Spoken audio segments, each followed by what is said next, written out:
MRI. Mas há pouco se faz MRI. Tá de vez em quando só essa que está necessário. Por exemplo, se a gente muito jovem, com célula forte e sem transparência. Ou se uma mulher de paciente com câncer no peito, ou tem suspeito que é porta hereditário. Ou se a gente muito com peito com forma irregular, bala chiquito, mastopatia. Hora de MRI, nanta traga scan de peito. Via de angua, o doctor ta hinca líquido dentro braça. Pa MRI, nanta pedibu dormir barrica bom de túnel. E cama tem 2 buracos dentro qual o peito nanta vai. Tejido de tumor ta absorbe o líquido.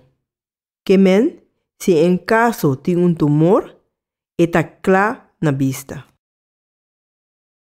Bota ganha headphone com música e dor de microfone por papia com o enfermeiro. E MRI com sonido radiológico ta traga diferente portrait de pecho. Riba e portrait, pecho sua imagem ta sali na slides. E aparato ta saca sonido duro, hopilaf, pero não tem nada de espanta, tá normal.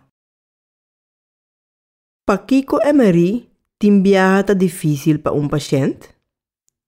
O paciente não porco espaço chiquito. O paciente tem corpo grande. O paciente não por compreender o enfermeiro.